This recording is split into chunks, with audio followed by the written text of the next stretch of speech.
Apprenticeship. The word apprenticeship comes from a combination of an old French word, apprentice, which simply means someone learning, and an Anglican suffix, ship, which means state or condition of being. So essentially, to be in an apprenticeship is to be in a state of learning from a master in a particular field or craft.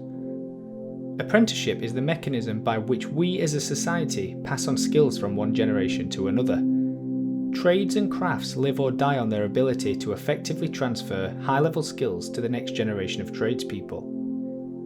Every skill learned by the last generation must be relearned entirely within a single generation of time to shield against a gradual decline in skills as the years go by. So why should you take on an apprentice? If you are a skilled tradesperson, then you possess something within you that doesn't just pay for your bills and put food on your table.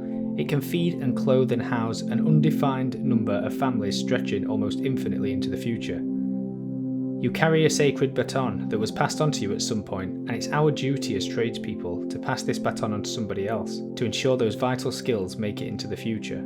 In late 2017, the CITB, an organisation that oversees construction industry training in the UK, conducted a survey that found that 47% of construction industry workers were over the age of 45.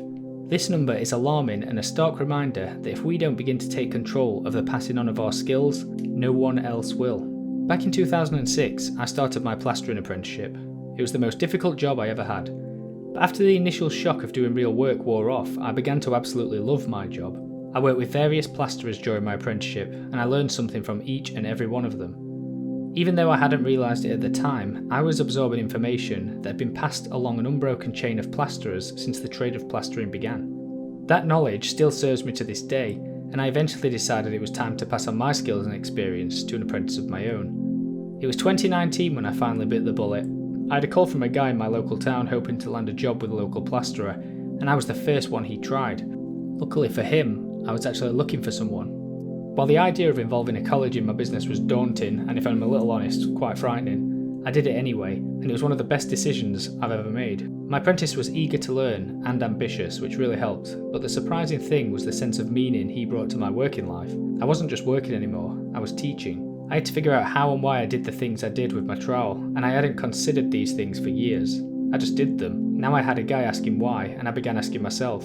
To watch him improve day after day and begin to put out work similar in quality to my own was an incredibly fulfilling process. I could see all the skills that I had learned from my plastering teachers emerging out of this young guy, and it was all as a consequence of the process of apprenticeship.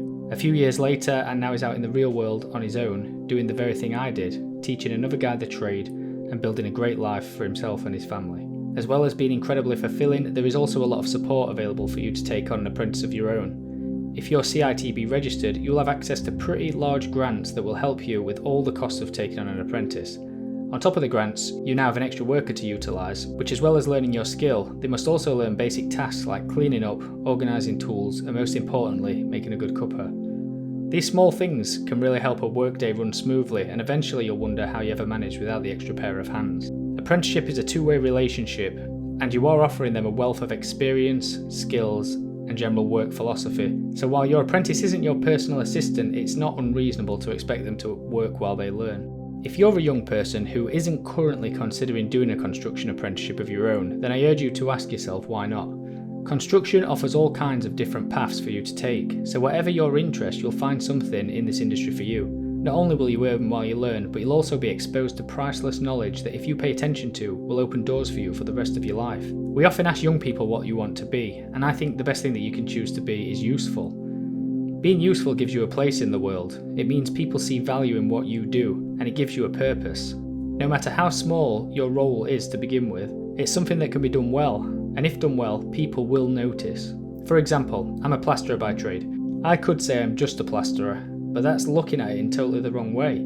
Plasterers are people who make the homes we live in feel like homes. We provide that all-important finishing touch to the very environments that all of our lives take place in. From clean, plain flat walls to incredibly decorative, ornate ceilings, we care about sharp angles, clean lines, and smooth surfaces. Without good plasterers, the world will be less aesthetically pleasing, less geometrically perfect, and ultimately, less beautiful.